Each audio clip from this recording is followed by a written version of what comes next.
Buenas tardes, un jueves más. El ansiado jueves llega y llega galáctico, ¿no? Veo muchas caras conocidas, es un placer ver que la audiencia repite, porque eso lo que significa es que efectivamente que esa pretensión que tenemos de que la investigación salga a la calle y llegue a la calle, pues realmente se va cumpliendo jueves a jueves. Así que es un auténtico placer. Para los que no me conozcan, yo soy Ignacio Fernández Arias, subdirector académico de la Fundación Complutense. Quiero excusar la ausencia de nuestra directora, Maripaz García Vera, que lamentablemente pues tenía un compromiso inaplazable y no ha podido estar, pero estoy yo aquí también en su nombre. Bueno, ya son varios jueves los que nos convocan aquí a todos nosotros y son varios jueves en los que vamos viendo diferentes temáticas. No me negarán que hoy tenemos una temática absolutamente apasionante. Es, una vez más, viajar al espacio. Encima tenemos piloto y copiloto, porque tenemos a nuestro conferenciante ya de algunos jueves, al profesor Luis Vázquez, que también nos habló de Marte, y que me ha dicho, y si eso lo dice Luis Vázquez, créanme que es mucho mejor que lo pueda decir la Wikipedia o cualquier otra página web. Dice, es que el grupo de Jesús es un grupo pionero y vanguardista. Así que ya les anticipo yo en esta presentación que nuestro ilustre conferenciante de hoy, que es el profesor Jesús Gallego, pues es una auténtica celebridad y una auténtica eminencia que nos acompaña hoy aquí para algo tan apasionante como viajar al universo. A la hora de pensar en la presentación que yo le quería hacer a Jesús, pues yo me he ido al ámbito donde yo me siento más cómodo. Yo soy profesor de psicología y entonces yo pensaba, digo, bueno, claro, yo supongo que cuando las personas, los seres humanos, miramos al universo, pues cada uno aplica su mirada, ¿no? Y entiendo que los científicos aplicarán una mirada muy diferente que la mirada que aplicamos cualquiera de nosotros, ¿no? Y yo me planteaba, oye, ¿y qué nos suscita a nosotros el universo? Yo creo que estaremos todos de acuerdo en que, en cierta forma, aparte de muchas preguntas, lo que nos suscita es incógnita y miedo, ¿no? Y me venía a la cabeza, ¿no?, el ya desaparecido cantante español Antonio Vega, que permanentemente metía cosas del espacio y permanentemente siempre aludía a la misma emoción, que es, ¿no? Yo recuerdo una canción suya que decía algo así como, me da miedo la enormidad porque nadie escucha mi voz, ¿no? Y yo creo que esa enormidad realmente, bueno, que lo digan los expertos, pero abarcarla y delimitarla será complicadísimo, pero al menos tener la pretensión de acercarnos a ella y de lograr definir fenómenos, definir planetas, definir galaxias, pues entiendo que es apasionante para el científico y enorme para todos nosotros. También decía ahora el profesor Vázquez, esto es una conferencia de galácticos, ¿no? Claro, es que hablaremos de galaxias, ¿no? La conferencia de hoy es hacia los confines del universo, desde nuestra Vía Láctea, ¿no?, desde nuestra casa, hasta las galaxias más remotas. Bueno, pues nuestro conferenciante es un auténtico producto complutense. Se licenció hace unos pocos años, poquitos. 1989. 89, poquitos. En físicas, inmediatamente después, el profesor Gallego, ¿verdad?, tuvo una beca predoctoral, estuvo también luego ya se doctoró en 1995, estuvo en la Universidad de California, con estancias de investigación en México, en el Reino Unido, Irlanda del Norte, Francia. Actualmente es catedrático de astrofísica y el subdirector del Departamento de Física de la Tierra y Astrofísica. Voy a poner solo algunos ejemplos de su currículum porque créanme que si me dedico a describirles el currículum pues de Jesús Gallego me van a escuchar a mí toda la tarde, entonces voy a ser muy sintético. Es codirector del Clúster de Innovación Tecnológica y Talento en Tecnologías del Espacio en la Comunidad de Madrid, ha dirigido 10 tesis doctorales en astrofísica, hay numerosos trabajos de fin de carrera y otros trabajos académicos, coordinador del máster y del doctorado en astrofísica en nuestra universidad, profesor invitado en la Universidad de Toulouse, en la Universidad de los Andes, en Venezuela. Ha sido investigador principal en numerosos proyectos de investigación en astrofísica, con 5 sesenios de investigación y uno de transferencia, con más de 130 publicaciones internacionales, con más de 200 publicaciones y contribuciones a congresos internacionales también. Hay un mérito que claro, yo como persona ajena al campo me deslumbra, probablemente porque sea en sí mismo deslumbrante, ¿no? Es representante español en el consorcio del instrumento Mosaic, que es un telescopio gigante europeo de 39 metros. A mí eso ya me tiene ganado, ¿no? Un telescopio de 39 metros. Promotor y fundador del Laboratorio de Instrumentación Científica Avanzada de la Universidad Complutense. Cofundador de la Fundación Stars for All. Ha tenido numerosas intervenciones de corte divulgativo, algo que nos hace y nos inspira en que nuestra lección es inmejorable, ¿no? Porque de esto se trata, de divulgar la ciencia, pues colaborando en programas de radio y de televisión, colaborador con la Dirección General de Investigación y asesor en astrofísica para el Ministerio de Ciencia. Insisto, podría seguir. Sí que permítanme algo que a mí personalmente pues me hace especial ilusión presentarle, porque me inspira, porque él ocupó el puesto que yo ocupo ahora, fue subdirector de la Fundación Complutense, por lo menos, pues oye, pues creo que hay un enorme camino marcado que me inspira mucho a seguir, desde luego que sí. Finalizo también con numerosos premios, medalla de honor de la Universidad Complutense de Madrid, concedida hace ya 5 años, o el premio en la intensificación de la actividad investigadora. Bueno, me quedaré muchas cosas en el tintero, probablemente, pero ustedes entenderán que no estoy aquí para hablar yo, sino para que hable él. Por lo tanto, mi cometido es simplemente ponerles en la pista de el enorme, la estupenda figura científica, profesional, investigadora, que tenemos el honor de traerles hoy aquí, que es el profesor Jesús Gallego. Sin más, profesor, nos disponemos a viajar con usted de la Vía Láctea pues, a las galaxias más remotas. Apasionante, muchísimas gracias. Muchas gracias.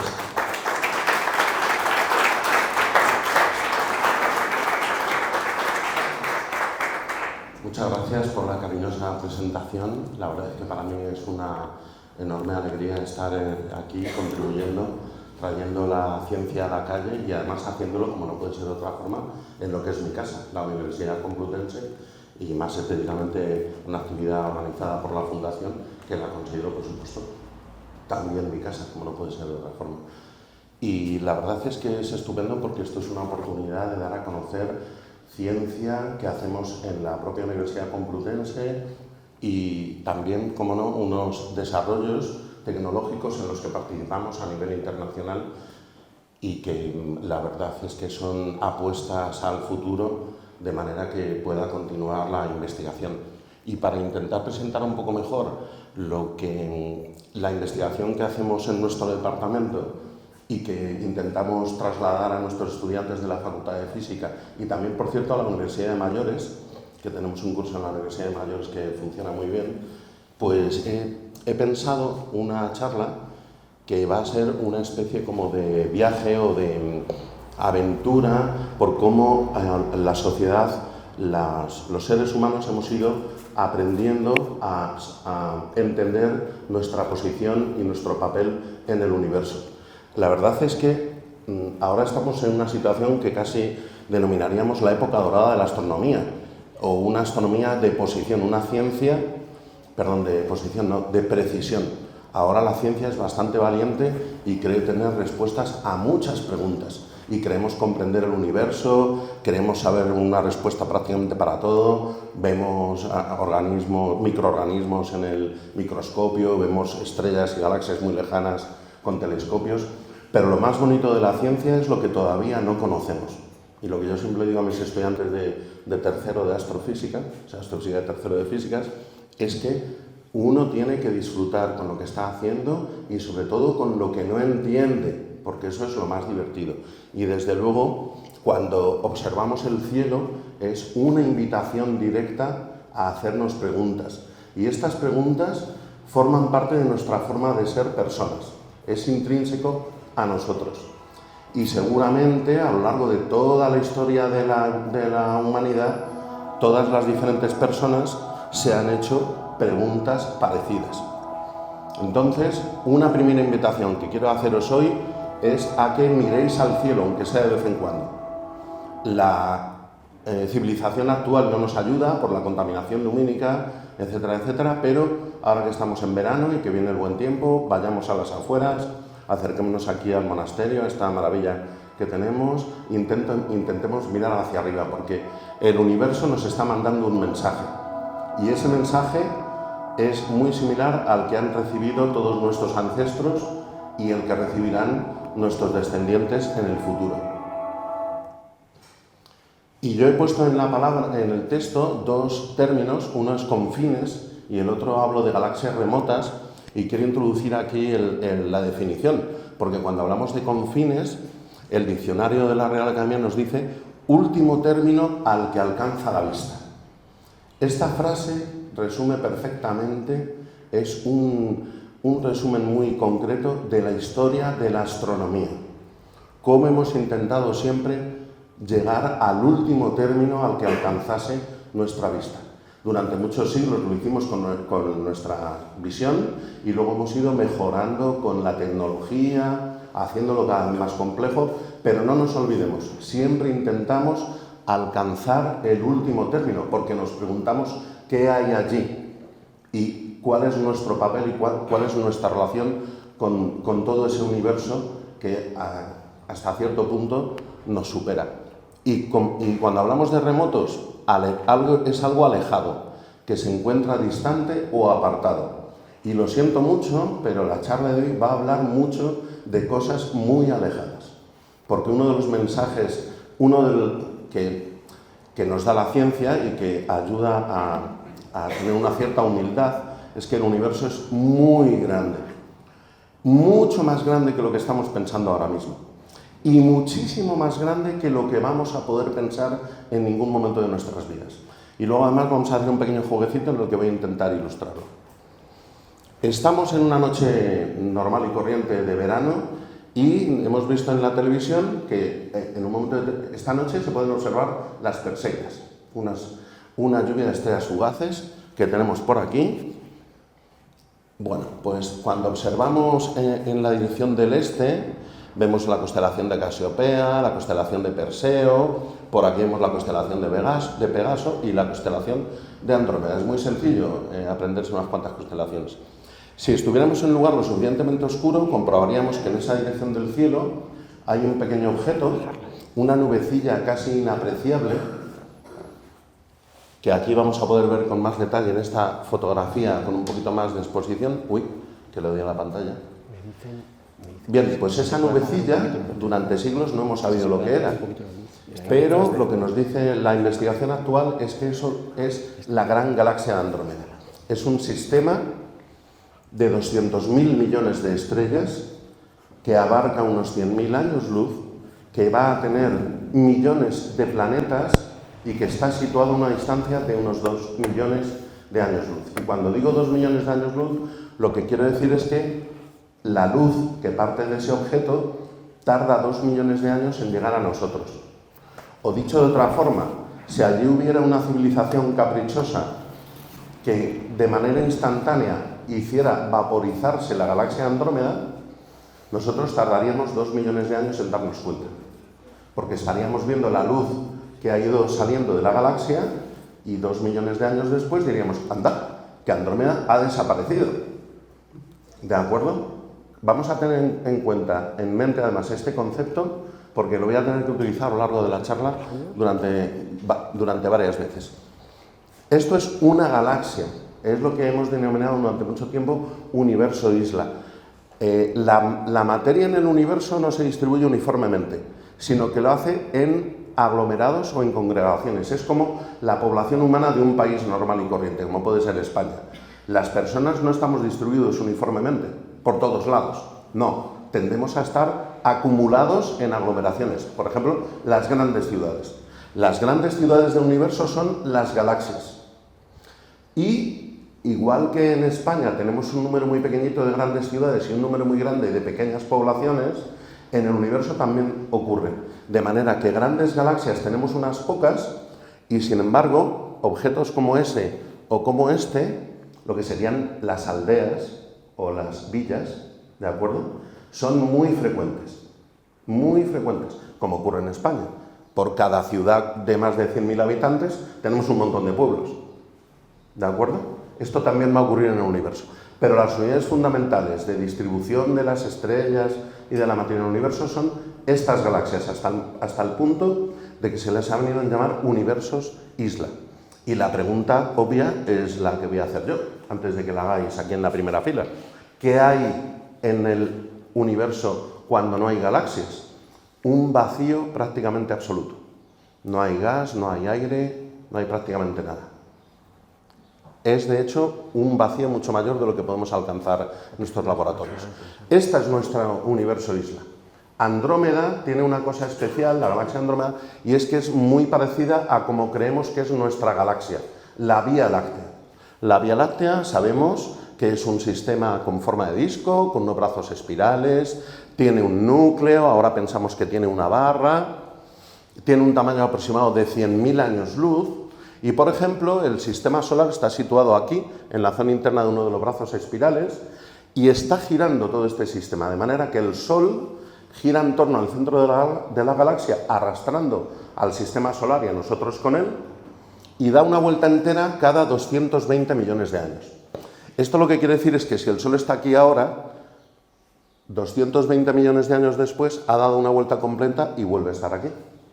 La mitad de 220 millones de años son más o menos 100 millones de años, y el Sol estaba ahí. Bien, cuando el Sol estaba en ese otro lado de la galaxia, en la Tierra estaban los dinosaurios, hace 100 millones de años. ¿De acuerdo? Es un tiempo muy grande y pasan muchas cosas. Y seguramente los dinosaurios tenían un cielo diferente, porque estaban en una zona diferente de la galaxia, siguiendo al Sol, como no puede ser de otra forma. Cuando miramos al cielo hay un montón de universos isla, un montón de galaxias diferentes. Las hay grandes, las hay pequeñas, como la población de personas en España. Altos, delgados, grandes, redondos, cuadrados, alargados, en fin, muy diferentes tipos. Hay casi tantos tipos de galaxias como galaxias observamos en el cielo. Pensar que un telescopio aficionado de los que nos echan los Reyes Magos, en un lugar oscuro puede llegar a ver miles de galaxias, y hay muchas más. Esto es una primera idea que quiero contar para que quede claro que el universo es muy grande, porque las galaxias son muy grandes y hay muchas, un número enorme de ellas. Pero esta pregunta que nos estamos haciendo ahora de cómo es el universo, dónde está lo más remoto, dónde llega la última mirada, etcétera, etcétera, es algo que seguro que hemos compartido con todos nuestros ancestros. Y los habitantes de la Cueva de Altamira hace 15.000 años seguramente se hacían la misma pregunta. Salían a la puerta de la cueva y mientras estaban viendo pasar los ciervos o por ejemplo, veían que los mamuts se alejaban, intentaban encontrar una explicación a todo eso y una especie como de sensación o de medida del transcurso del tiempo. Y estoy seguro que, igual que en la película 2001 Odisea en el espacio, se preguntaban qué eran esos puntos de luz que veían ahí arriba, en el cielo. Son las mismas preguntas. Los investigadores, los astrónomos de ahora, nos hacemos las mismas preguntas. Tenemos el conocimiento acumulado de todos nuestros antepasados y tenemos la ayuda de la tecnología y creemos poder decir mucho más que en aquel momento, pero las preguntas siguen siendo las mismas, son igual de válidas. Vamos a hacer un pequeño recorrido. Por ejemplo, Pitágoras pensaba que el universo era una sucesión de esferas, el Sol estaba en una de ellas. Luego Aristóteles pensaba que había un mundo perfecto y un mundo imperfecto, que era el de la Tierra, en el que estaba el sufrimiento, etcétera, etcétera. Y la esfera de la Luna separaba el mundo imperfecto del mundo perfecto. De manera que ya Aristóteles dejaba claro que las estrellas, esos puntos que se ven por la noche, debían pertenecer a una esfera, la llamada esfera de las estrellas fijas. ¿Y por qué ponía este nombre? Porque las estrellas, un año tras otro, las vemos en las mismas posiciones. Y si nosotros, por ejemplo, nos acordamos de cuando éramos pequeñitos de la Osa Mayor, la Osa Mayor ahora sigue estando igual, sigue apareciendo igual en el cielo. ¿Por qué? ¿esas estrellas no se mueven? Sí, como el Sol. Pero recordemos, la galaxia es muy grande, el Sol tarda 200 millones de años en dar una vuelta. Entonces, en un periodo temporal de 20 años o de 60 años de nuestra juventud al momento actual, el movimiento ha sido tan pequeño que no es apreciable, ¿de acuerdo? Luego era muy sensato por parte de Aristóteles llamarlo las estrellas fijas. Siempre se pensó que estaban muy lejos, ¿eh? En el siglo IX, por ejemplo, aquí está Al-Farghani, que ya habla de millones de millas, tanto de la distancia de la Tierra al Sol como de la distancia a las estrellas. Y en términos relativos, él es consciente de que las estrellas tienen que estar mucho más lejos que el Sol. Evidentemente ese número no es correcto, pero el concepto sí, está muy bien, está muy bien orientado el darse cuenta de que debían estar muy lejos. Número de estrellas que recogió, por ejemplo, Ptolomeo en el siglo II, del orden de 1000. Claro, nosotros con nuestra tecnología hemos ido yendo cada vez más lejos, vemos más estrellas, más galaxias, etcétera, etcétera. Pero la idea es la misma. Aquí está, por ejemplo, Azofi, un astrónomo persa, que me gusta este detalle mucho porque, bueno, aparte de la forma en la que representa las diferentes constelaciones, me gusta mucho porque aquí está Andrómeda otra vez. Esta es la constelación de Andrómeda. Y aparte de estrellas, Azofi es capaz de pintar aquí una pequeña nubecilla que coincide con la nebulosa Andrómeda, con la galaxia Andrómeda. Él evidentemente no sabía lo que era, pero estaba registrando ese objeto en el cielo. No se puede hablar de astronomía en esta casa sin mencionar a Alfonso X el Sabio, porque no fue una figura cualquiera, es evidentemente un rey castellano del siglo XIII y tiene una contribución histórica única en la historia de la ciencia, que es una compilación que hace de diferentes libros relacionados con el tema de la astronomía. En aquel momento lo llamaba astrología. Fue en el siglo XIX cuando se cambió a astronomía. Tenía un auténtico interés por conocer la naturaleza, etcétera, etcétera. Y entonces se encarga a un grupo diferente de sabios que principalmente traduzcan obras clásicas y de los árabes. Y no solo que las traduzcan, sino que las entiendan e intenten mejorarlas. ¿De acuerdo? Aquí tenemos en una reproducción del siglo XIX al monarca viendo ahí una esfera armilar con todos sus ayudantes. Además, estos sabios eran tanto judíos como árabes, como cristianos, no hacía distinciones. Y el original de los libros del saber de la astrología es único y es propiedad de la biblioteca de la Universidad Complutense de Madrid. Y se puede visitar en la calle San Bernardo, en la Biblioteca Marqués de Valdecilla, que es la biblioteca histórica de la Universidad Complutense. Es una joya de la cultura mundial, único. En aquella época, los nobles, para mostrar su poder económico, encargaban copias de los libros que tenían los monarcas. Y en la Biblioteca Nacional podemos encontrar una de esas copias, más de una de hecho. En París hay otra, pero el original es único y está en la Biblioteca de la Complutense. ¿Y por qué está en la Biblioteca de la Complutense? Bueno, la historia es bonita. ¿Nos paramos un momento para verla? La historia merece la pena, ¿eh? Vamos a verla. Bueno, pues aquí sale un personaje muy importante de nuestra historia, que es la reina Isabel la Católica. A la derecha, tal y como la reproducían en imágenes antiguas, en medio, como la hemos visto recientemente en televisión, ahí como más enrollada, como más moderna, y a la izquierda un personaje fundamental, que es el cardenal Cisneros. El cardenal Cisneros, le llamaban el tercer monarca de la época, contribuye a los Reyes Católicos, sale en la serie de televisión, le vemos perfectamente, todo un papelazo, y de hecho sobrevive a la reina. La reina era muy religiosa y hereda la colección de libros privados de la Corona de Castilla, de manera que el original del libro, de la época de Alfonso X, su tatarabuelo, lo hereda por derecho normal y corriente. Entra en su colección privada, simplemente lo hereda su familia. Cuando ella ya se ve morir, le pide al cardenal Cisneros que venda su colección de libros e invierta esa cantidad de dinero en misas por su alma. ¿De acuerdo? La reina fallece en 1504, el cardenal Cisneros le hace caso, pero en lugar de vender y perder los libros, compra la mayor parte de ellos y se los queda en su colección particular, entre ellos los libros del saber de la astrología. Y luego lo que hace Cisneros es fundar una universidad en Alcalá de Henares en aquella época, lo que era la Universidad Complutense, que luego al trasladarse a Madrid se ha convertido en lo que somos nosotros ahora la Universidad Complutense. Entonces, el cardenal Cisneros cumplió con la promesa de que hubiera cientos de misas para el alma de la reina, pero conservó una serie de libros de la propiedad de la colección privada de la reina que quedaron en la universidad que él fundó en el siglo XVI y que ahora somos nosotros, y que por eso está en la biblioteca de la universidad. Esto es un facsímil porque el libro ha sufrido muchos siglos de historia y, por ejemplo, tenía unos dibujos especialmente bonitos y algunos de ellos están recortados.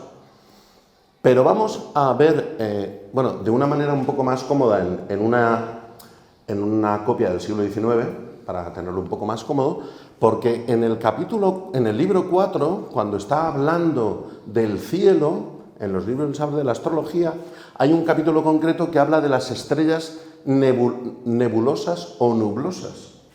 Y entonces menciona unas cuantas en este pequeño párrafo y dice, y en la mujer encadenada resulta que hay una. La mujer encadenada es la constelación de Andrómeda y esa estrella nublosa es otra vez la nebulosa de Andrómeda. Evidentemente no sabían lo que era, pero aquí están dejando constancia de que sabían que ahí había un objeto que no era puntual, era una estrella nublosa o borrosa y que luego ha resultado ser la gran galaxia de Andrómeda. ¿Cómo hemos llegado a ese momento de pasar de esa estrella nublosa a la gran galaxia? Lo vamos a ver dentro de un rato. Mientras tanto, aparece aquí otro personaje importante, que es Alonso de Santa Cruz, que era el astrónomo, el cosmógrafo real de la época de Carlos I y Felipe II, que Carlos I le pidió que le hiciera como una especie de chuleta de los conceptos más importantes de la astronomía. Primero, Carlos I encargó un libro de astronomía muy completo que está en la Biblioteca Nacional y que debía ser un poco rollo de estudiar, y entonces ya le dice, oye, cosmógrafo real, hazme unos apuntes. Y Alonso de Santa Cruz manuscribe, hace de su puño y letra unos apuntes que están en la Universidad de Salamanca, y luego el pobre hombre se dedica durante años a esperar o a intentar que Carlos I le reciba. Eso no ocurre. Carlos I ya se siente muy débil y se dirige hacia Guadalupe, a Yuste, perdón, es verdad, para ya acabar allí sus días, y Alonso de Santa Cruz logra entrevistarse con él. Hombre, que aquí de lo que me pidió el libro de astronomía, mira, chicos, yo ya esto no, tal, déjaselo al príncipe Felipe. Y efectivamente, esto pasa al príncipe Felipe, es un compendio de astronomía bastante avanzado. En aquella época estos conceptos astronómicos tenían valor militar y por lo tanto Felipe II califica esta obra como secreto, alto secreto. Con lo cual durante muchos siglos ha sido completamente desconocida. Pero ahora nos vamos a dar el auténtico privilegio de leer del puño y letra de Alonso de Santa Cruz, porque esto es castellano del siglo XVI y podemos entenderlo. Sobre estas 7 esferas, ¿me sigues? ¿A que sí? Esta, la octava, que está muy adornada con tanta muchedumbre de estrellas que llaman fixas, las cuales siempre están igualmente apartadas las unas de las otras. Ahí tenemos la esfera de las estrellas fijas, de la que había hablado Aristóteles, etcétera, etcétera, y por supuesto, sin tener todavía un concepto muy claro de las distancias, etcétera, etcétera. Es Galileo Galilei el que tiene la brillante idea de coger un telescopio y dirigirlo al cielo. El telescopio ya se había inventado antes en España, no en Holanda, como venden los historiadores británicos y holandeses, pero evidentemente era una herramienta que se utilizaba sobre todo para ver si venían los piratas o los malos, y si eras un capitán de barco de la flota de las Indias y venían los piratas, pues lo primero que hacías era tirar el telescopio por la borda, para que no lo cogieran. Tiraban el diario de a bordo, para que no supieran los caminos, las rutas, y el telescopio. Bueno, pues la brillantez de Galileo Galilei fue una cosa muy simple, que se le ocurriría a cualquier entusiasta de la astronomía en cualquier momento, que es apuntar para arriba. O sea, que es lo que le pide a uno, lo que le pide el cuerpo a uno. Bueno, pues Galileo Galilei vio que la Luna tenía cráteres, que Venus tenía fases, y que la Vía Láctea, esa banda lechosa que tenemos en el cielo, que se ve de una forma borrosa, cuando lo apuntaba con el telescopio, eran una multitud de estrellas. Aquí está ya el primer concepto claro, una evidencia observacional científica de que hay muchas más estrellas en el cielo, muchos más objetos de lo que vemos a simple vista. Luego, estudios posteriores empezaron a hacer estimaciones más o menos buenas de las distancias relativas a los diferentes objetos celestes y cada vez se fue creando una imagen mucho más clara de que los objetos celestes estaban en general muy lejos. ¿De acuerdo? Y ahora es cuando vamos a echar mano de nuestro modelo de alta tecnología para hacernos una idea de cómo son las distancias en el cosmos. Lo primero que vamos a hacer es suponer que, bueno, evidentemente nosotros vivimos en un planeta que es la Tierra. Hay otros planetas, como por ejemplo Marte, que es el objeto de estudio del profesor Vázquez, que nos honra hoy aquí con su presencia. Muchas gracias, profesor Vázquez, es un honor tenerle aquí. Y hay más planetas, todos ellos. Y esta imagen que vemos aquí tiene la gran ventaja de que la escala es correcta. Es decir, que si asumimos el Sol como esta esfera de 10 centímetros, Júpiter y Saturno van a tener estos tamaños y la Tierra va a andar por aquí. O sea que es realmente algo pequeño. Y yo he traído aquí un modelito de alta tecnología. La verdad es que si hubiera alguien en la primera fila que fuera un joven valiente y que me pudiera ayudar, me haría me haría un gran favor, porque yo voy a colocar por aquí al Sol. Hombre, ¿te ofreces voluntario? ¿Cómo te llamas? Muchas gracias, Héctor. Pues nada, no te preocupes. Mira, este es el Sol, nuestra estrella, ¿vale? Ahora tienes que coger esa bolsa y buscar una lenteja. Coge una, por favor. Ese es el tamaño de la Tierra con respecto al Sol. Y para ponerlo a la distancia correcta, tienes que llevarlo a donde están las personas de la primera fila. Deja ahí la lenteja, dáselo a una de esas. Venga, perfecto. Ese es el Sol y esa es la Tierra. ¿Qué te parece? Está lejos, ¿eh? Y además es pequeño. ¿Me ayudas a colocar la estrella más cercana al Sol? Vale.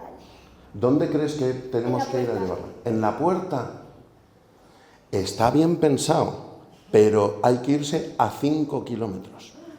Así es que sal corriendo ahora mismo por la puerta, pasa el monasterio del Escorial, corre para allá todo lo que puedas y cuando estés a 5 kilómetros nos avisas y nos dices: he llegado a Próxima Centauri, la estrella más cercana. Bueno, casi como que no, ¿no? Pero que está lejos, ¿eh?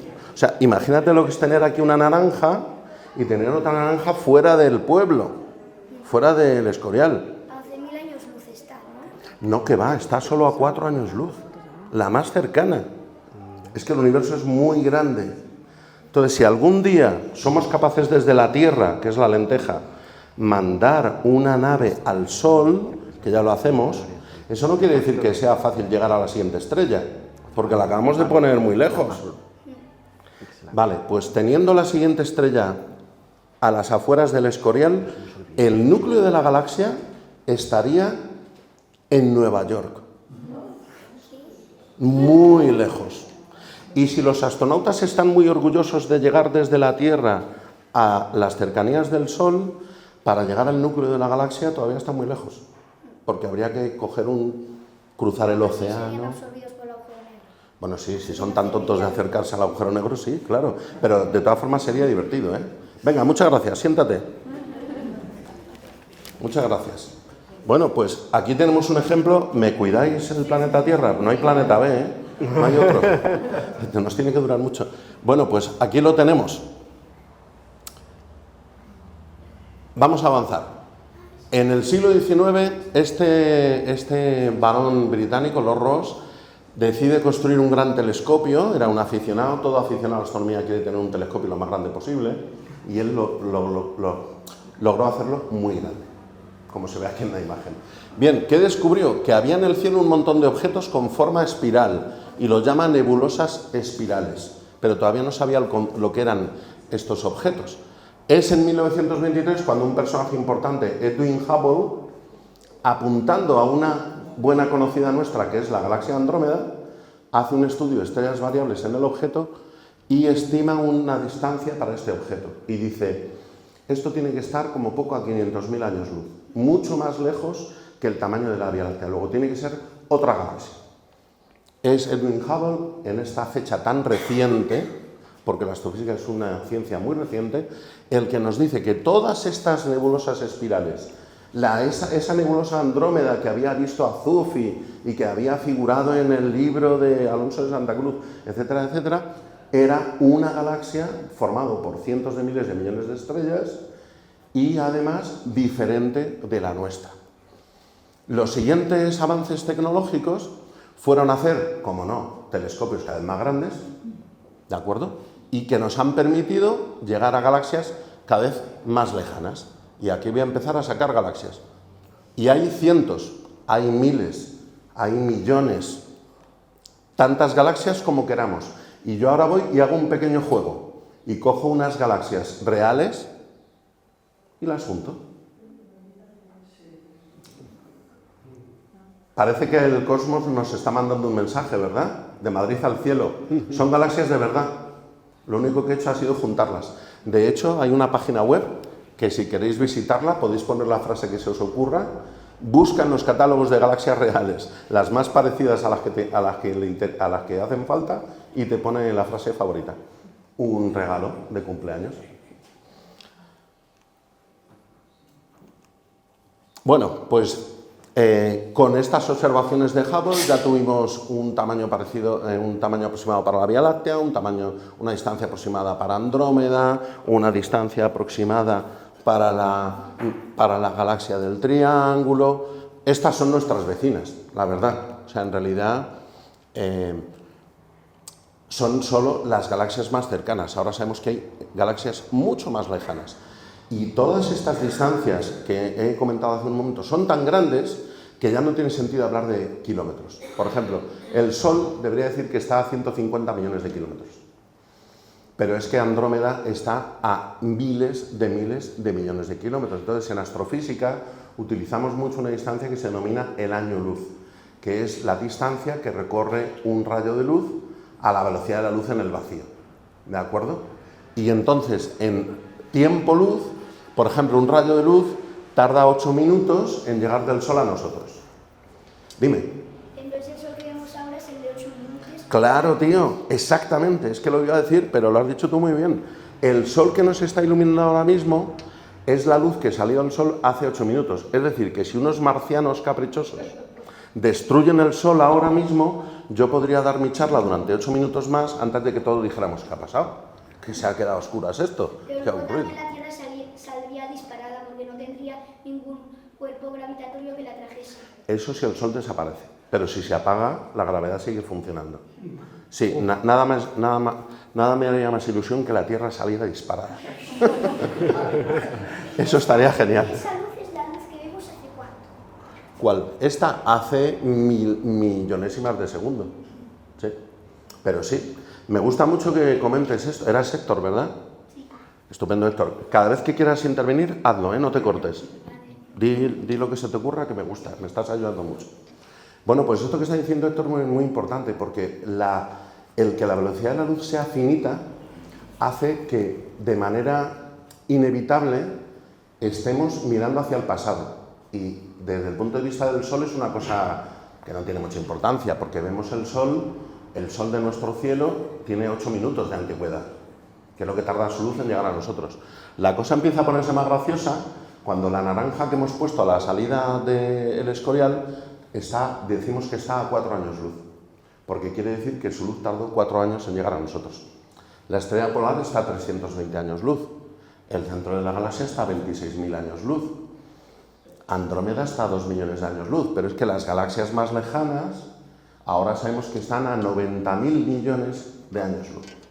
Luego, cuando miramos en el universo a lo más remoto, a lo más alejado, estamos mirando al mismo tiempo al pasado del universo.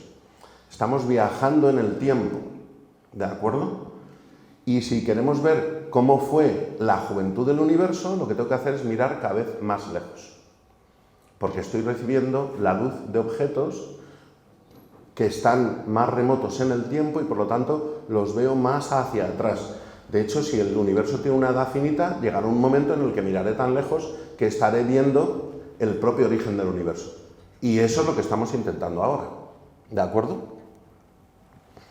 Bueno, pues en la Universidad Complutense hemos hecho contribuciones desde hace muchos años y, por ejemplo, yo creo que muchas personas de la audiencia no saben que hay un grupo de galaxias que se llaman las galaxias UCM, que son un grupo de 200 galaxias que descubrimos el equipo de investigación nuestro, y la Unión Astronómica Internacional, cuando descubres un nuevo objeto, igual que a un cometa se le pone el nombre del observador, a las galaxias te permiten poner 3 letras y las coordenadas. Bueno, pues nosotros decidimos poner UCM, podríamos haber puesto J de Jesús, P de Pepe y M de María, pero no, en lugar de poner JPM pusimos UCM y ahí se han quedado. Y esto lo hicimos además con el Observatorio de Calar Alto, un telescopio que está allí, Observatorio de Calar Alto que está en Almería, y que nuestros estudiantes del máster van allí a hacer observaciones todos los años con el telescopio profesional del observatorio. Hacen un proyecto científico que diseñan ellos mismos y el final de la asignatura es que lo presentan y sacan los resultados como consecuencia de haber estado observando con el telescopio. El telescopio es muy grande, es este que está aquí, y ahí vemos a los estudiantes bien abrigados porque suele hacer frío. Todos los años vamos. ¿Y qué nos dice hasta este momento lo que sabíamos? Pues que todas estas galaxias en general se formarán de una forma parecida como queremos entender el sistema solar. Una nube primigenia de gas de gran tamaño que se fue colapsando poco a poco para dar lugar a las diferentes estrellas y a la galaxia.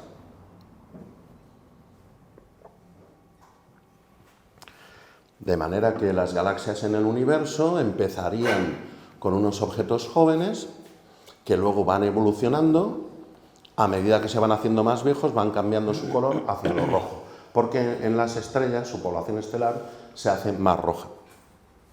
Luego, si echamos mano de un telescopio muy grande, siguiendo esta teoría de formación y evolución de las galaxias, en el universo actual veré muchas galaxias rojas, que las veo. Pero en el universo lejano, como estoy mirando a la juventud del universo, debería haber objetos más azules, ¿no? Sí, es muy sencillo, son las mismas galaxias, pero más jóvenes. Bueno, pues eso podemos comprobarlo.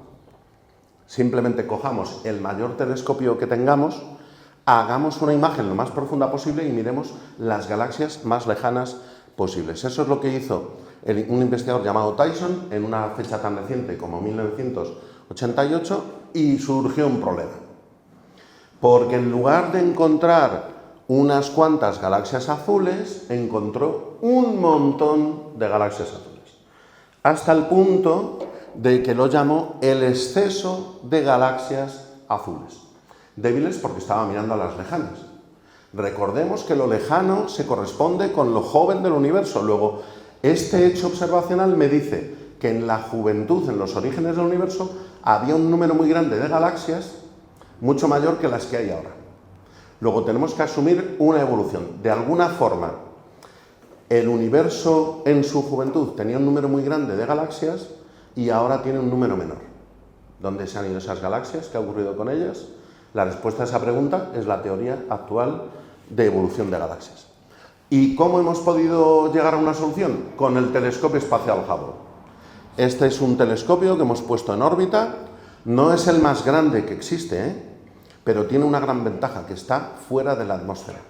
Y entonces puede hacer observaciones con mucho más precisión, estar mucho más tiempo observando a la misma zona del cielo. Y entonces, cuando apunta a una espiral normal y corriente, el telescopio espacial se fija en las zonas de la galaxia espiral, que tenemos aquí el brazo, pero al mismo tiempo descubrió un montón de objetos remotos, que son todas estas pequeñitas que vemos por aquí. Y además en un número muy grande, como había visto Tyson. Bien, los investigadores en la ciencia muy frecuentemente descomponemos la luz que nos llega de los diferentes objetos para conocer mejor su naturaleza. Esto se hace en la química, se hace en física atómica, pero también lo hacemos en la astrofísica. Cogemos un telescopio, cogemos la luz de una estrella, la descomponemos en sus componentes en los diferentes colores, lo que llamamos un espectro, y analizando ese espectro somos capaces de decir cosas sobre el objeto que estamos... Dime, Héctor. ¿Como qué tipo de elementos se queman en la estrella? Efectivamente. Fusión. Lo que hacemos es un análisis de la composición química del objeto, del espectro y de los diferentes elementos químicos, etcétera, etcétera. Sí, señor. Tenemos aquí un alumno avanzado, ¿eh? Yo creo que el año que viene te puedes apuntar al máster en astrofísica. Seguro que sacas buena nota. Claro, la técnica de la espectroscopia exige mucho, consume mucha luz y necesitamos un telescopio muy grande. De manera que en los años 90, para responder a la pregunta de Tyson del exceso de galaxias débiles azules, se genera una nueva categoría de telescopios cuyo espejo principal tiene 10 metros. Y los hay en Hawái, los hay en el desierto de Atacama y los hay en el Observatorio de La Palma. De hecho, el más grande del mundo actualmente tiene 10.4 metros de diámetro, es el Gran Telescopio Canarias, construido por España en colaboración con Estados Unidos y con México. Ya está funcionando desde el año 2007, se dedica a esos espectros de los que hablaba, son 325 toneladas y para que os hagáis una idea, aquí hay una persona, si llegáis a verla, ese es el telescopio, aquí estamos también en el foco por donde viene la luz del objeto. ¿Y para qué se utiliza este telescopio? Pues principalmente para analizar las propiedades de los diferentes objetos, como me estaba diciendo ahora muy bien aquí nuestro colaborador Héctor. De hecho, hay una característica concreta de las galaxias que permite determinar la distancia a las mismas, que es lo que conocemos como el desplazamiento al rojo. Como se ha descubierto que de manera general la luz de las diferentes galaxias presenta un desplazamiento hacia el rojo, es decir, lo que vemos en el azul se mueve hacia el rojo y lo que vemos en el rojo se mueve hacia el infrarrojo, que es resultado de que las galaxias se están alejando unas de otras. Y eso lo interpretamos cosmológicamente como la expansión del universo. No me voy a parar mucho en esto, luego si queréis en las preguntas nos paramos un poco más. Lo que me interesa aquí ahora es que yo midiendo el espectro de una galaxia puedo medir su distancia. Dicho de otra forma, con un telescopio como el Gran Telescopio Canarias puedo estudiar el espectro e ir viendo distancias a diferentes objetos. Y esa distancia, no nos olvidemos que también es un tiempo hacia atrás, por eso lo he utilizado en el término retrospectivo, ¿de acuerdo? De manera que las galaxias que veo a 150 millones de años luz, las veo tal y como la Tierra era cuando estaba poblada por los dinosaurios, a 300 millones de años luz en la Tierra estaban las primeras formas complejas de vida, y estamos viendo objetos mucho más lejanos. Y de hecho los calibramos con este valorcito, que voy a poner aquí Z, que es el desplazamiento al rojo. Y que lo único que me importa ahora mismo es que se queden con el concepto de que cuando la Z es muy alta, el objeto está muy lejos. ¿De acuerdo? Y cada vez más lejos, porque ahí estamos descubriendo galaxias cada vez más lejanas. Y ahí estoy poniendo los números equivalentes, ¿eh? Cuando el Z es 0.2, estamos ya en 3.000 millones de años luz. Cuando el Z es igual a 1 es cuando se formó la Tierra. Y el Z puede todavía crecer más. A 2, a 3, a 10. Y este número nos va a ir dando distancias cada vez más grandes hasta que lleguemos prácticamente al origen del universo. Bueno, pues aquí está la idea brillante. En 1995, la comunidad astronómica internacional decide aprovechar el telescopio espacial Hubble y comprobar lo que había descubierto Tyson, ese exceso de galaxias débiles azules. ¿Qué son? Vamos a observarlas. Y el telescopio espacial se tira 7 días, hace una foto cuyo tiempo de exposición es 7 días, es el equivalente a que hubiera allí una persona con el dedo apretando durante 7 días seguidos, y claro, observa una zona muy pequeñita de la Osa Mayor, que es esta que tenemos aquí, una zona en la que no había ninguna galaxia brillante, ninguna estrella brillante, y en esa zona tan pequeñita, cuando uno apunta con un telescopio lo suficientemente potente y la suficiente cantidad de tiempo, pues aunque le parece que no ve nada, en realidad está lleno de galaxias. Miles de galaxias de diferentes tamaños y de diferentes formas. Y esto es lo que veríamos con un telescopio en Tierra. En esta pequeña zona azul que estoy marcando hay como 50 objetos, esos son los puntitos blancos, casi todos galaxias, y el campo profundo del telescopio Hubble, esa observación ultraprofunda que estaba hablando de 7 días, nos refleja 2000 galaxias. Luego esto es una nueva cura de humildad, porque cuando intentamos mirar con un telescopio más grande, vemos que todo el universo está lleno de galaxias, cada vez más lejanas. Y Tyson tenía razón, la juventud del universo está lleno de pequeñas galaxias, un número muy grande de galaxias, de pequeño tamaño, y que tenemos que intentar atender. Además están a diferentes distancias, y estas imágenes son como un acumulado de objetos a diferentes distancias.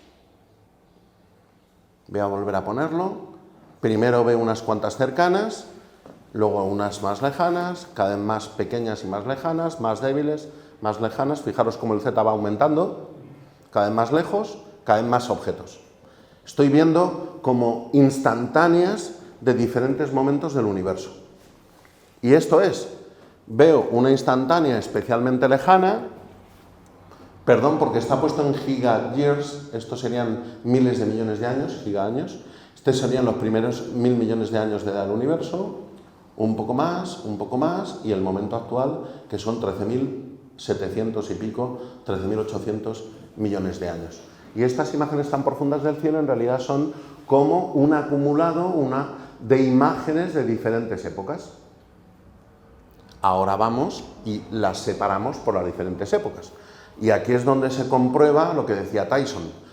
En la juventud del universo había un número muy grande de objetos pequeñitos, y en el universo actual tenemos las espirales como la Vía Láctea, Andrómeda, etcétera, etcétera. Y la actual teoría de formación y evolución de galaxias nos da una respuesta a cómo se pudo pasar de este universo a ese universo. Y aquí me va a ayudar Héctor. Porque Héctor, necesito que pienses en una posibilidad, que sería, ¿cómo paso yo de tener un montón de cositas pequeñitas a que se junten y den lugar a otras más grandes? ¿Qué les ha pasado? La fuerza gravitatoria. Claro, y además que se han juntado, efectivamente. Y esa es la teoría actual de evolución de galaxias. Creemos que el universo empezó con un número muy grande de objetos de pequeño tamaño y pequeña masa, y luego a través de la gravitación han ido juntándose y han ido dando lugar a las galaxias actuales. Esto es totalmente diferente a lo que empecé diciendo. No sé si se acuerdan que yo hablaba de una nube que colapsaba. No, esto es lo que se llama el modelo del universo jerárquico. Es decir, empieza habiendo un número muy grande de objetos pequeños que se van fusionando y que van dando lugar a un número más pequeño de objetos mayores. De manera que el modelo jerárquico sería ahora, como lo pongo aquí, un número muy grande de objetos que irían fusionándose por la fuerza de la gravedad para dar lugar a los objetos actuales. Bien, pues ahora vamos a ver otra contribución de la Complutense a este tipo de estudios, porque uno de los instrumentos que está actualmente funcionando en el Gran Telescopio de Canarias, que llamamos Megara, lo hemos diseñado y construido desde la Universidad Complutense, desde la Facultad de Físicas. Es una especie de caja grande, negra, que tenemos aquí, es como una especie de mesa de ping-pong de ese tamaño, en realidad es un espectrógrafo, es decir, sirve para hacer espectros, como lo que mencioné antes. Han sido como unos 5 millones de euros y como unos 7 años de trabajo. Y ahora me voy a tomar unos minutos para que veamos un vídeo, porque una de las cosas más divertidas de Megara fue construirlo como si fuera un Lego en las instalaciones de nuestro departamento en la Facultad de Física. Luego lo sacamos a unos camiones. Los camiones vinieron un sábado por la mañana para que no hubiera problemas. Fueron al puerto de Cádiz, allí montaron en un barco, fueron a la isla de La Palma, la Guardia Civil cortó el tráfico y permitió que los dos camiones subieran al telescopio. Nosotros nos encargamos de que los camiones llevaran un escudo grande de la Complutense. Además, nos ocurrió una anécdota curiosa, que fue que nos pusimos en contacto con el rectorado y les dijimos: hola, vamos a mandar una cosa grande a La Palma, mándanos un letrero grande. Y nos mandaron una cosa del tamaño de un felpudo. Y le dijimos: no, más grande. No lo tenían. Y lo encargamos. Ahora vais a verlo. Puede que el sonido esté fuerte. ¿Puedes controlar el volumen? Sí. Voy a darle al vídeo, son un par de minutos, os pido paciencia porque es divertido, vamos a verlo entero, pero cuando me digas, le doy al volumen.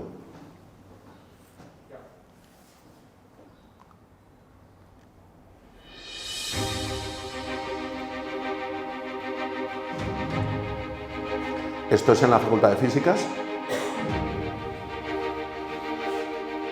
Saliendo por el pasillo, el sábado por la mañana.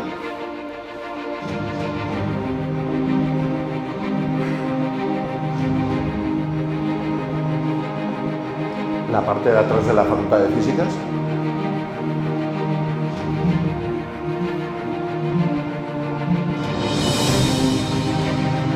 Cádiz.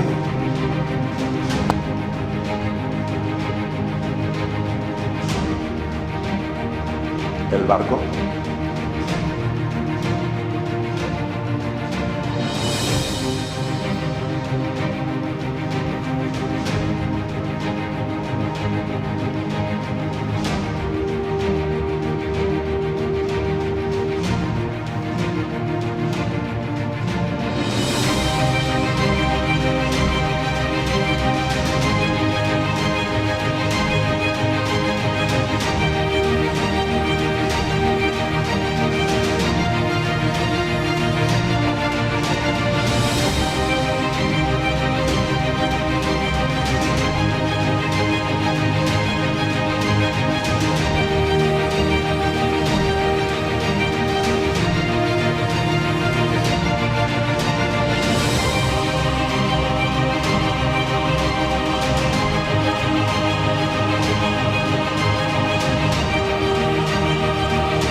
Grande.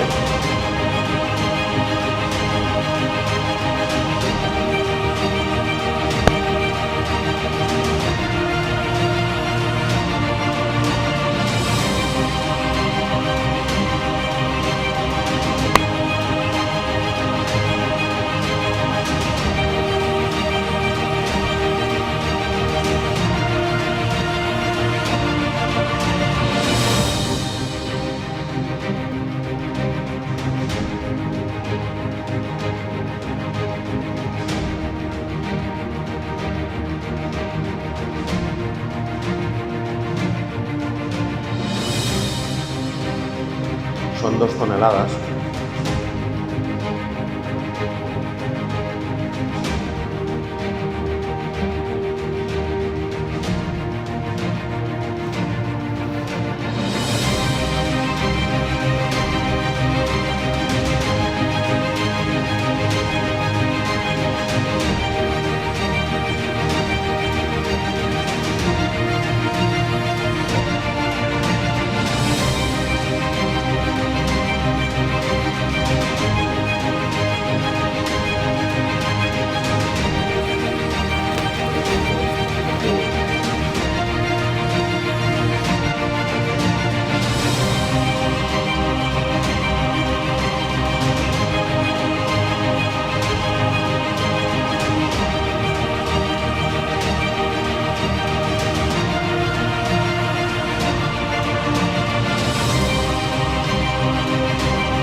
Muchas gracias. Esto fue en mayo del 2017 y aprovecho para dar las gracias a todo el personal del rectorado de la universidad, el personal de la fundación que gestionó los fondos, los técnicos de la facultad, mis compañeros investigadores, el profesor Armando Gil de Paz, que era el investigador principal, toda la gente de mi grupo de investigación. Esto, como dice Miguel Ríos en una de sus canciones, lo hicieron porque no sabían que era imposible.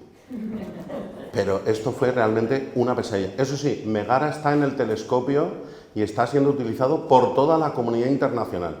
Y está siendo utilizado para ver las galaxias lejanas, para saber más de los diferentes planetas, para saber más de las galaxias lejanas. Y la pegatina grande de la Complutense sigue estando allí. Y yo cada vez que voy a ver a Megara, porque siento hasta cariño por nuestro instrumento, porque está allí y a veces, por ejemplo, cuando fue la erupción del volcán, estuve preocupado por nuestro Megara, porque corría realmente peligro. Pero tranquilos, está bien, sigue allí trabajando y estará durante unos años. ¿Y qué estamos obteniendo con Megara? Bueno, pues también os preguntaréis, ¿por qué hacer todo este esfuerzo de hacer un instrumento? Bueno, pues porque es muy importante tener el instrumento que deseas, y la mejor forma de tener el instrumento soñado es hacerle tú y asegurarte de que llega al telescopio y esté allí disponible. Y nosotros, desde el año 2017, seguimos usando Megara y lo estamos utilizando para estudiar galaxias a diferentes distancias, etcétera, etcétera. ¿Y qué es lo que hacemos? Bueno, pues estamos contribuyendo a saber cómo eran aquellas galaxias más lejanas. Y ahora mismo sabemos que la única forma de lograr convertir las galaxias azules que están en gran número en las actuales es que haya una componente del universo, aunque no la veamos, pero que está actuando. Espera un momentito que quiero terminar de contarlo. Que es la materia oscura, ¿que sí? La materia oscura, que es un componente muy importante del universo, que no es fácil de estudiar por los científicos porque no emite luz, no interacciona con la luz, pero que sin embargo sí que tiene un efecto gravitatorio y que ayuda a acelerar esos mecanismos que permiten juntar las pequeñas galaxias y que den lugar a las grandes galaxias. De hecho, es un componente imprescindible, porque os preguntaréis, bueno, y si es tan difícil de ver y tal, ¿por qué hay que echar mano de la materia oscura? Pues porque si no, la física no nos permite explicar la existencia de la Vía Láctea o de Andrómeda en el momento actual. La gravedad no es suficiente con la materia visible tal y como la conocemos.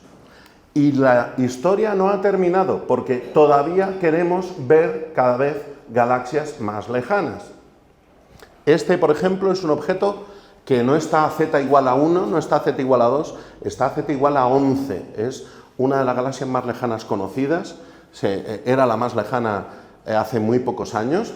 Estamos viendo un pequeño objeto tal y como era el universo cuando tenía solo 400 millones de años de edad. Pensar que el universo tiene ahora mismo 13.800 millones de años. Luego estamos viendo ya una época muy joven del universo y no es el más lejano. Porque lo que hemos querido los investigadores desde siempre es tener telescopios más potentes y más grandes. Entonces, en la Navidad del 2021 se lanzó un telescopio espacial de nueva generación, que lo habréis visto en los medios de comunicación, es el James Webb Space Telescope, súper famoso. El telescopio espacial Hubble tiene un espejo de 2,4 metros, es este disco que pongo aquí, y el actual, el James Webb, porque están ahora mismo los dos en órbita, tiene un espejo de 6,5 metros, que es esta estructura amarilla que pongo aquí.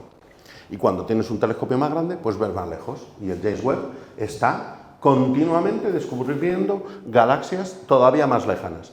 Aquí tenemos unas cuantas, y el 30 de mayo del 2024 se publica, hace 2 semanas, el récord de la galaxia más lejana, cuyo valor de Z está en 14.3. Es decir, que el universo tenía en aquel momento 290 millones de años de edad. Y para lograrlo, el telescopio espacial el James Webb, el nuevo, necesitó utilizar exposiciones de varias horas. Luego, es increíble, porque lo hemos lanzado en 2021, pero ya queremos más. ¿Y qué podríamos hacer para llegar más lejos? Pues un telescopio todavía más grande, ¿verdad? El más grande actualmente es el Gran Telescopio de Canarias, de 10 metros. Bueno, como a los políticos es más fácil convencerles cuando se trata de algo mucho más atractivo, del 10 metros no hemos querido pasar a un 15 metros o a un 20 metros. Y entonces Europa está ya construyendo el telescopio, que además el nombre literalmente es el telescopio extremadamente grande.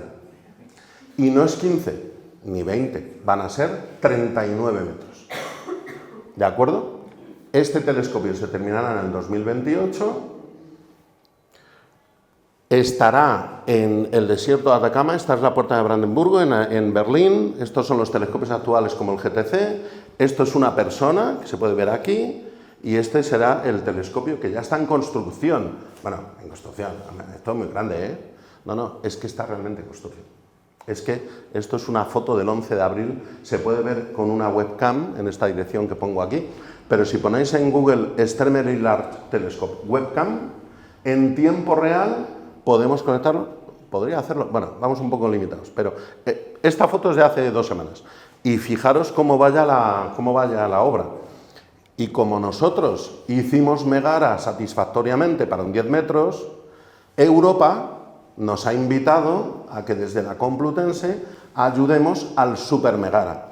Porque si Megara era una mesa de ping-pong, el equivalente de Megara para el telescopio de 39 metros ya no es una mesa de ping-pong, ya es del tamaño de un edificio, prácticamente. Bueno, vamos a poner en lugar de una mesa de ping-pong un edificio, vamos a decir que es como un autobús de Londres, de los rojos que tienen 2 pisos.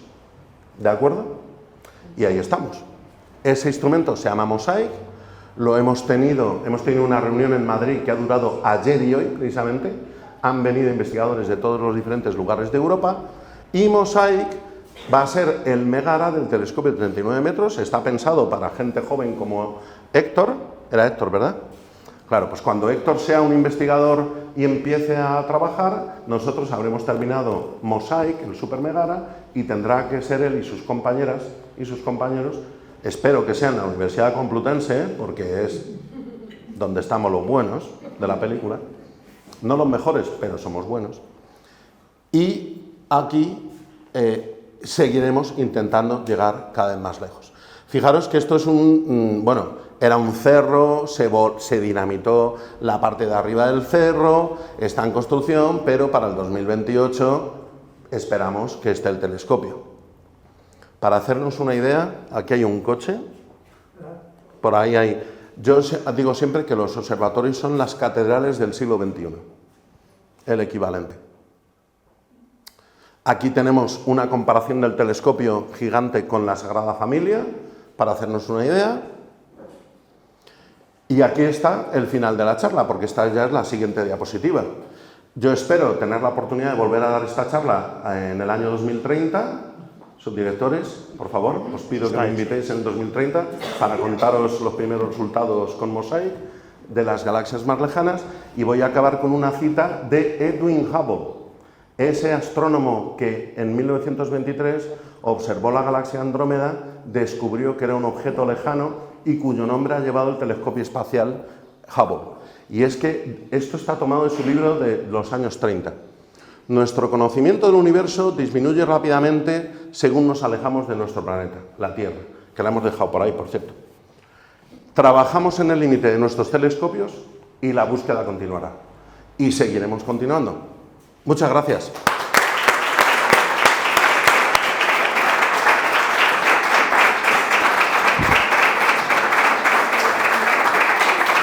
Bueno. Hola. ¿Te quieres quedar con la Tierra y con el Sol? Muchísimas, muy bien. No sé si hay tiempo para alguna pregunta. Sí, claro, esa es la idea. Si hay alguna pregunta que alguien quiera hacer, yo entiendo que el universo da para bastantes preguntas. O sea que si alguien quiere preguntar, por favor. Allá. Micrófono. Si quieres responder. Sí, hola, buenas. Una duda o varias. ¿Los investigadores trabajáis con las observaciones que por defecto hacen los observatorios o planteáis observaciones propias? Y hoy en día tenéis que seguir desplazando a los observatorios o ya no hace falta. Esto es una pregunta muy buena. Te agradezco mucho que me la hagas, porque esto es una lucha que tenemos importante. A la primera parte, los observatorios siempre funcionan tal y como los equipos investigadores les pedimos que operen. Es decir, un gran observatorio yo lo comparo con una limusina. Es un elemento muy útil, pero la limusina va donde quiere el pasajero. Y los investigadores, las investigadoras, somos equipos de investigación que proponemos a los observatorios determinados proyectos. Apúntame a la galaxia Andrómeda de tal día y hazme este color, este otro color, etcétera, etcétera.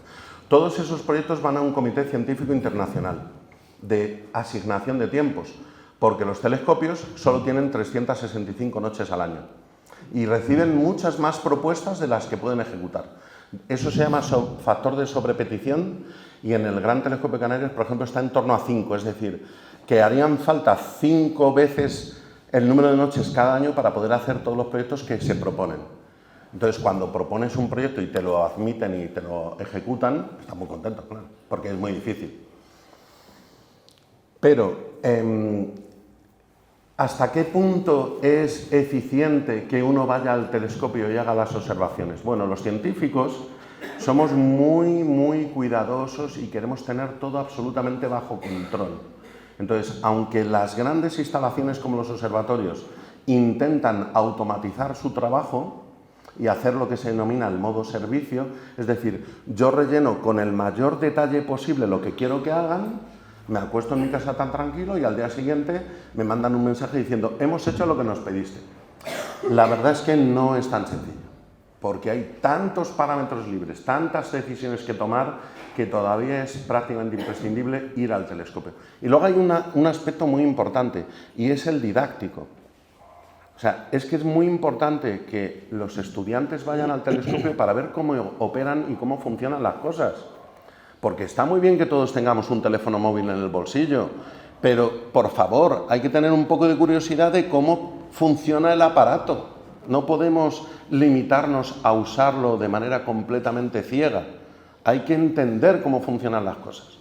Y lo mismo ocurre con los telescopios. Entonces, sobre todo los que damos clase, insistimos muchísimo en que los estudiantes tengan la oportunidad de ir al observatorio. Por eso, en el máster en Astrofísica de la Complutense, tenemos el privilegio de poder desplazar a los estudiantes al Observatorio de Calar Alto y poner en sus manos el telescopio de 2 metros para que hagan sus propios proyectos y lo operen ellos, vean los inconvenientes, vean las ventajas y vean las complicaciones, porque lo van a tener luego en todo el futuro, en todo su futuro académico y profesional. Y termino. Gracias. Siempre me ha generado mucha ansiedad lo de las medidas, las distancias, las profundidades, los tiempos, los años luz. Entonces yo lo que hago es no pensarlo para que no me genere esa ansiedad. Pero vosotros que os movéis dentro de ese campo, ¿cómo lo hacéis? Porque son unas medidas inabarcables totalmente. Gracias. Bueno, pues nosotros liberamos la ansiedad contándolo en público y compartiéndolo con la mayor cantidad posible de personas, porque yo ahora me siento como un poco más arropado, ¿no? Una vez que hemos visto que la primera naranja que quiero colocar tiene que irse fuera del Escorial y el núcleo de la galaxia que hemos visto a la nave de Star Trek montones de veces dar vueltas por allí, pues está increíblemente lejos. Eso es una paradoja incluso que se considera desde el punto de vista filosófico, en el que estamos prácticamente seguros de que en el universo tiene que haber un montón de civilizaciones, de planetas habitados, etcétera, etcétera. Y entonces la paradoja es preguntarse simplemente ¿dónde están? ¿Por qué no hemos tenido contacto con ellos hasta ahora? Bueno, pues es que el universo es tan grande que las diferentes culturas y las diferentes formas de vida, etcétera, etcétera, estamos todos solos. ¿Por qué? Pues porque somos como un par de hormigas en Madrid, en el Escorial, que se preguntan dónde están el otro par de hormigas más cercano que está en Barcelona. Pues claro, las pobres hormigas lo llevan fatal para juntarse en algún momento.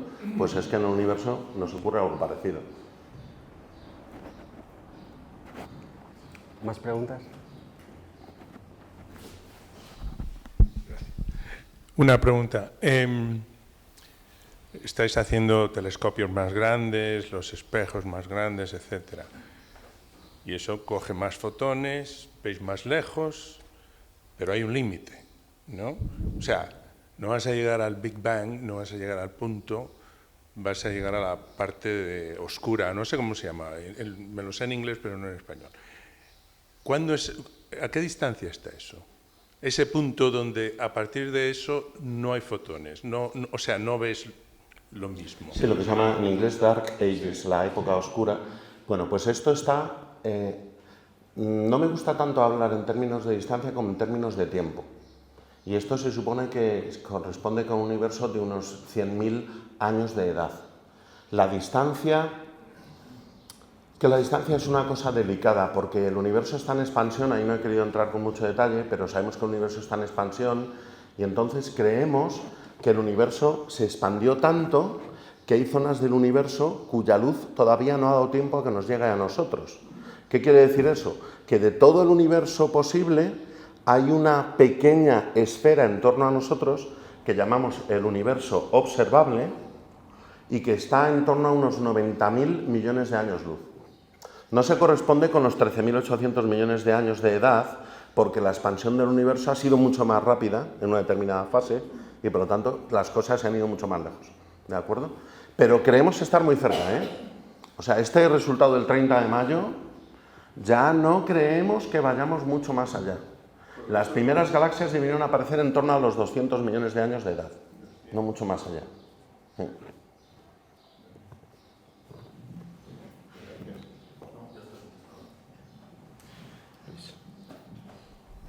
En primer lugar, felicitarte por...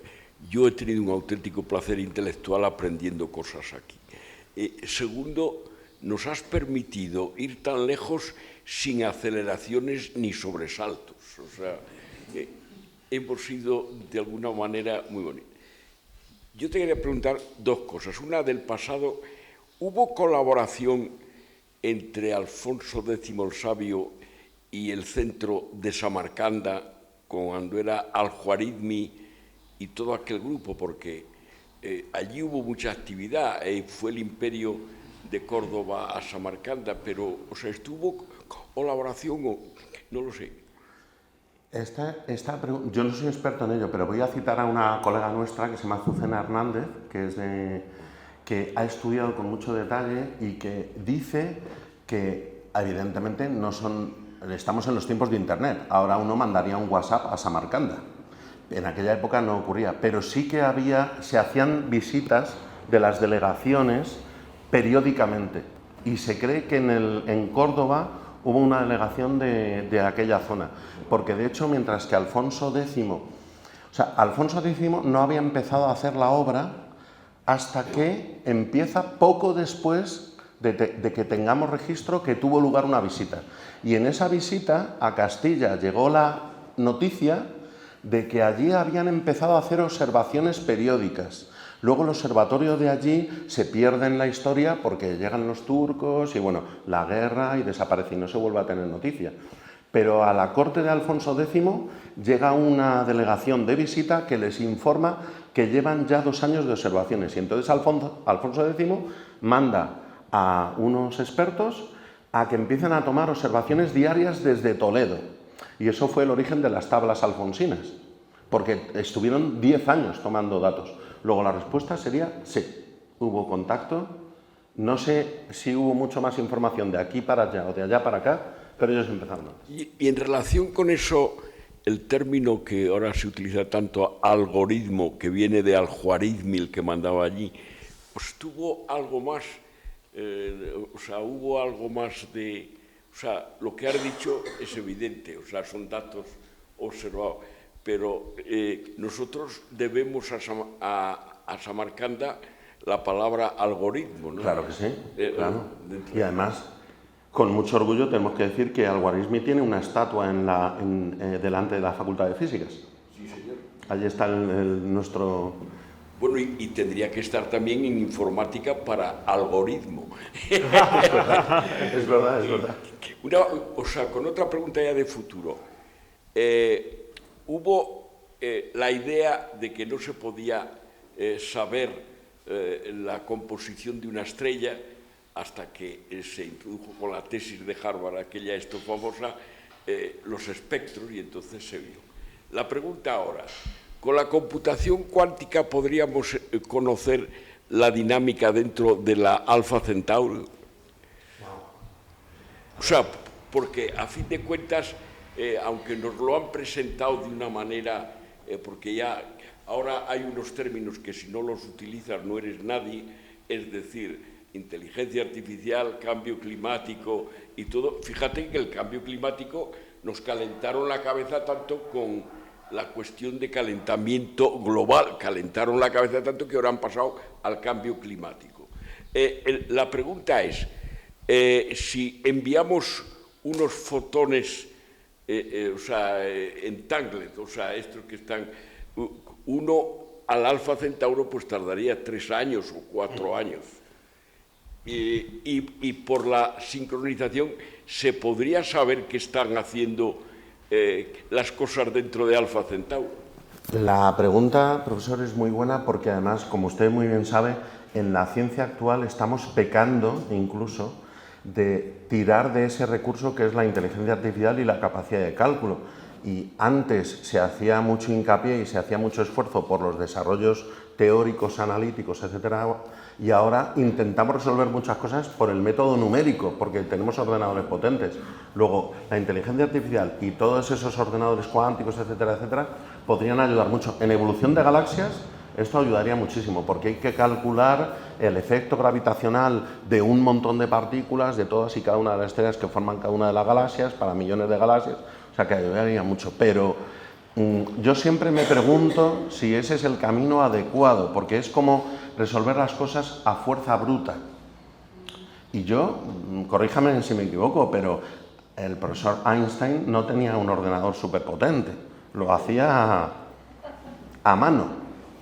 O sea, pero bueno, hay que intentar echar mano de todo, por supuesto. Ya, pero también es cierto que se está haciendo un uso excesivo del término de inteligencia artificial, y creo que el motivo prosaico es porque la natural decrece.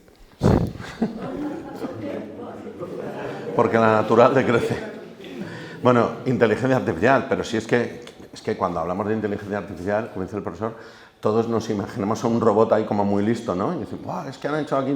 A ver, que la inteligencia artificial no es más que una serie de algoritmos matemáticos que aprenden. Por ejemplo, el ChatGPT tiene una base para aprender ideal que es Internet, la Wikipedia y todo el conocimiento de Internet. Entonces, cuando tú le pides a ChatGPT que te redacte un texto para decir en voz pública, en un lugar público y tal, es fantástico, porque busca montones de textos ya existentes en Internet y hace un refrito. Pero no esperemos que la inteligencia artificial por sí sola nos resuelva todos los problemas del universo, ¿eh? Porque todavía no... Vamos, o sea, ese salto de calidad todavía estamos muy lejos. ¿Es posible que la complique más? Sí, sí, sí. Sí, ¿alguna pregunta más por aquí?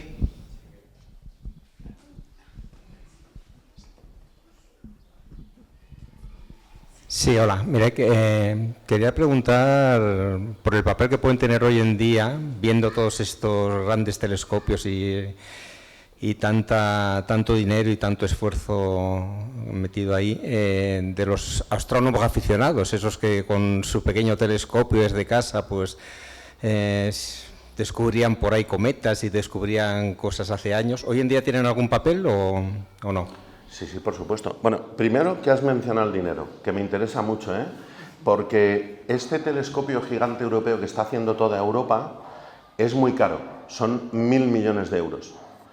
Es verdad, pero lo está haciendo toda Europa y estamos haciendo solo uno, Y un caza de combate del modelo Eurofighter vale 90 millones de euros y España tiene más, solo España tiene más de 60. Entonces, yo no digo que no se nos proteja de los malos, porque somos los buenos y necesitamos armarnos para protegernos de los malos. Pero si en lugar de 60 aviones de combate tuviéramos 55, serían más o menos 400 millones de euros y solo España podría pagar casi la mitad de uno de estos telescopios. Entonces yo pediría un esfuerzo a los diferentes países Y si, por ejemplo, Alemania tiene 50 aviones, pues que se queden con 140, que seguramente les servirá para perseguir a los malos igualmente bien.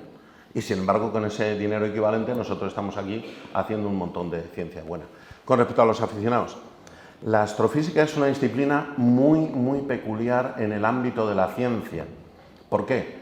Primero, porque llega a todo el mundo. Todos sabemos que cada cierto tiempo aparece en el telediario el planeta más lejano, la galaxia más débil, la lluvia de meteoros, no sé qué, no sé cuánto. ¿Por qué? Porque nos llega a todos. 9 de cada 10 estudiantes de primero de la Facultad de Físicas de la Complutense vienen porque les gusta la astrofísica. Luego ya los profesores astrofísicos nos encargamos de que acaben odiándola y se van a otras áreas, ¿de acuerdo? Pero vienen pensando en la astrofísica. Es como la evolución humana, como el tema de los australopitecos y todo eso. Y además es una disciplina muy peculiar porque hemos oído alguna vez hablar del club de aficionados a cualquier disciplina compleja de la ciencia que no quiero mencionar. Bueno, sí, voy a decir club de aficionados a la mecánica cuántica. Realmente no. Pero solo en España hay cientos de clubs de aficionados a la astronomía. Y es muy fácil pertenecer a ellos y os invito a que lo consideréis. Porque, por ejemplo, en Madrid está la Agrupación Astronómica de Madrid, está la Agrupación de Astronómica de Madrid Sur, está la Agrupación Astronómica de Alcalá de Henares, la Agrupación Astronómica de la Facultad de Físicas de la Complutense. Hay muchos clubs como estos, gente entusiasta. Y el último aspecto por el que la astrofísica es diferente. Hay mucho cielo que observar, muchas noches, y los profesionales no nos da tiempo. Entonces, los aficionados todavía hacen una tarea importantísima, que es invertir su tiempo. Y entonces, los profesionales les decimos, por ejemplo, ha salido hoy en el periódico una noticia que dice: se espera en los próximos meses que una estrella explote y aumente un montón su brillo. Bueno, pues nosotros no vamos a estar ahí mirando. O sea, pero ya te digo yo que los aficionados van a estar mirando y serán ellos los que lo descubran. Y en ese sentido todavía hacen una contribución muy importante, muy importante.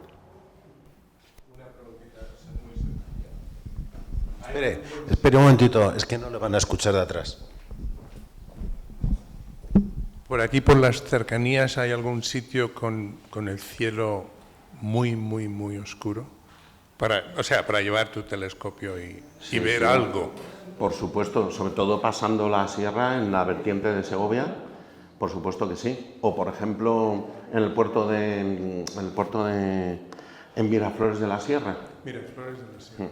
El puerto de Canencia, todo eso. A ver, por desgracia, otro proyecto muy bonito que tenemos en la Complutense es que hemos logrado que los astronautas de la Estación Espacial Internacional, cuando están aburridos, porque tienen sus ratos libres, son unos observadores privilegiados, porque pueden mirar la Tierra desde el espacio. Entonces, les hemos pedido que cuando estén viendo la zona de la Tierra que está por la noche, hagan fotos.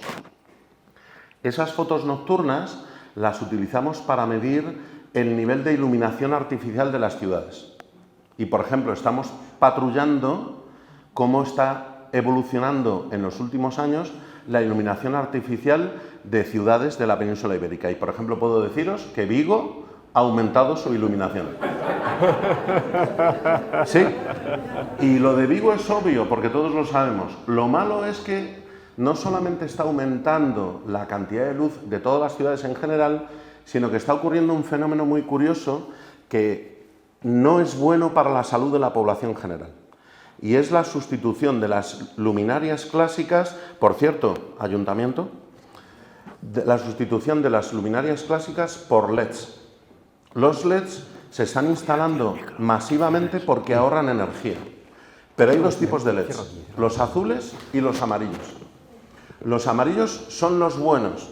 Y vosotros que habéis venido a esta charla y que habéis demostrado viniendo a la charla tener una inquietud, por favor, ayudarme a transmitir este mensaje. Luces amarillas, sobre todo por la noche. ¿Y por qué voy a decir esto? Porque la componente azul es una de las componentes fundamentales de la luz solar. Entonces, nuestra visión está preparada desde los tiempos de los mamuts y de Altamira para que cuando nos llega luz azul es el momento de espabilarse, salir corriendo y huir del diente de sable y que no te pille el mamut. Y eso, aunque ahora llevamos unos teléfonos muy complejos, nuestro cuerpo sigue siendo el mismo. Entonces, cuando nos ponemos en el salón de la casa, o por ejemplo nos levantamos por la noche y damos la luz del baño para ir al baño, y es un LED azul, esa luz le está comunicando a nuestro organismo y a los ritmos circadianos, que así se llaman, que tenemos que estar preparados para salir corriendo y huir del diente de sable, exactamente igual que ahora. Eso supone que se anula la producción de las hormonas del descanso, etcétera, etcétera, y esto ya se ha encontrado una correlación con el cáncer de mama, con el cáncer con diferentes tipos de cánceres y de diferentes trastornos de la salud. Estamos en un momento que es como con el tabaco. Nosotros ahora vemos las películas de Humphrey Bogart en blanco y negro y nos llama la atención, están fumando continuamente. Y uno dice cuando ve la película, se está suicidando este hombre, esta mujer ahí fumando todo el rato. Cuando dentro de 50 años vean nuestras películas y vean que estamos con LED azules, dirán, pero bueno, a ver, si estamos en una sala de urgencias de un hospital, LED azul, porque todo el mundo se mantendrá despierto y espabilado. Pero si queremos descansar, LEDs amarillos. ¿Por qué no siguen vendiendo LEDs azules? Pues porque hay una producción muy grande y hay que venderla. Pero LEDs amarillos, por la salud de la población general. Y esto lo estamos viendo, no nos pueden engañar, porque lo estamos midiendo desde el espacio. Ya no es que el ayuntamiento de X, de la población una u otra, me diga lo que han invertido en LEDs de un color o de otro. Es que lo estoy midiendo desde el espacio. Y de hecho, si os interesa, podríamos conseguir una imagen nocturna del Escorial, de San Lorenzo del Escorial, y ponerlo aquí en la sede, que estaría súper chulo, ¿eh? Hombre. Porque además el Escorial es una población que está trabajando bastante bien, ¿no? Valencia, por ejemplo, bastante peor. Vigo están completamente descontrolados, espero que alguien les ponga un poco de sentido común allí. Bueno, hay muchos otros lugares, la verdad, es un problema. Perdón, me he extendido un poco demasiado, pero es que me lo has puesto muy bien para contar esto que... Hay una pregunta más aquí y posiblemente podemos ir cerrando. Bueno, muchísimas gracias por la clase magistral que nos has dado. Yo no soy muy entendido en la materia, pero bueno, sí que tengo mucha curiosidad. Entonces, todo esto me ha hecho pensar una pregunta que es... todo este trabajo, toda esta inversión a lo largo de la historia, en esfuerzos, en etcétera, y en dinero, todo es para estudiar el pasado, como hemos visto. Ahora, ¿cuál sería el futuro del universo? Basándonos, es decir, intentando hacer una extrapolación, una inferencia de los datos obtenidos del pasado, ¿qué futuro nos espera como universo? La verdad es que en ciencia no intentamos responder las grandes preguntas. Por ejemplo, la gran pregunta de cuál es el papel de la humanidad en el universo, nosotros no tenemos nada que decir. Ahora, hacemos nuestra contribución, porque yo te cuento aquí que no sé cuál será el papel de la humanidad, pero somos una mota de polvo perdida en un océano. O sea que, sinceramente, un poco de humildad, porque no somos grandes para nada. Con respecto al futuro, el futuro es una pregunta muy interesante que todavía no tenemos muy bien definido porque hay varias posibilidades. Ahora mismo estamos en un momento de expansión acelerada del universo y creemos que esa expansión podría mantenerse indefinidamente. Depende del contenido de materia y energía del universo y ese contenido no sabemos todavía medirlo con precisión. Hay como tres partes fundamentales. Lo clásico, que sería la materia visible, etcétera, etcétera. La materia oscura, que aunque no sabemos estudiarla bien, es prácticamente imposible prescindir de ella. La física actual tendría un problema muy grave si la materia oscura no fuera real. Pero hay una tercera componente que habrás oído en los medios y en los libros de divulgación, que es la energía oscura. La energía oscura es una tercera componente que no sabemos en absoluto cómo funciona. Estamos haciendo un montón de inversión en tiempo y dinero, misiones espaciales y experimentos científicos para intentar, pero bueno, hasta aquí la respuesta estándar, ¿vale? Ahora voy a introducir un pequeño paréntesis de mi opinión personal y humilde, que yo no soy experto, ¿eh? Yo tengo en mi casa un libro de texto de 200 páginas de mi abuelo, que estudió física, y el libro se titula Física del éter. Éter. El éter era una sustancia de la que estaban convencidos que existía en el universo y que llenaba todo el universo, y mi abuelo se examinó de la física del éter. Y ahora pensamos que no existe. Y él debió de estudiarla durante meses, había libros. Cierro el paréntesis. Muy bien. Bueno,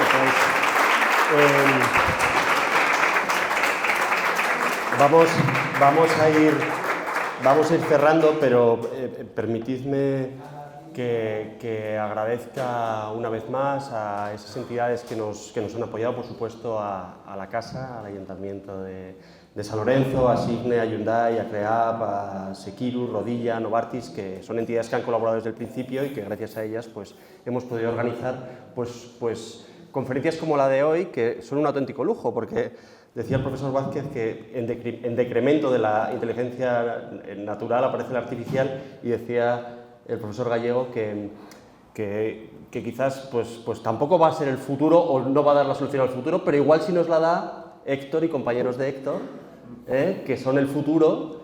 Ahí va con el sol, se lleva el sol. Se lleva el sol, claro, es que el futuro es suyo. Entonces, bueno, yo creo que estas jornadas, yo creo que sí nos ponen muy en la pista de para qué sirve esto, ¿no? Y es precisamente pues para ver gente de diferentes edades, diferentes generaciones, con diferentes inquietudes, compartiendo algo tan apasionante como es esto. Jesús, ¿me permites que haga una pequeña invitación a los amigos de San Lorenzo? Claro que sí. Para los amigos de San Lorenzo del Escorial, los días 10, 11 y 12 de julio estaré en esta casa con un curso de verano sobre el espacio. Vamos a traer a Sara García, que es una de las astronautas españolas que están en la Agencia Europea del Espacio. Vamos a traer expertos en la colonización del espacio, vamos a traer empresas también, y vamos a hacer una observación pública el día 11 de junio, me parece, en un parque que tampoco recuerdo.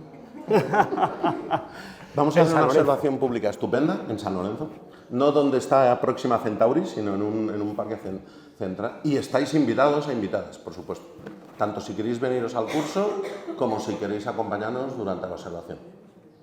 Muy bien, pues muchísimas gracias. Invitados quedan también a tomarse, como es costumbre, algo con nosotros y poder preguntar al profesor Gallego o profesor Vázquez o otras eminencias que estén por aquí, y quedan emplazados para el próximo, que será el jueves que viene, que permitidme porque no me acuerdo ahora mismo exactamente, será Martín Loeches, sí, hablando sobre con una conferencia titulada Seres que hablan, seres sintientes, ¿no? Que tiene que ver con el ámbito del ser humano, el comportamiento, la salud mental. ¿De acuerdo? Pues bueno, muchísimas gracias y quedan invitados a tomarse algo con nosotros ahora. Muchas gracias.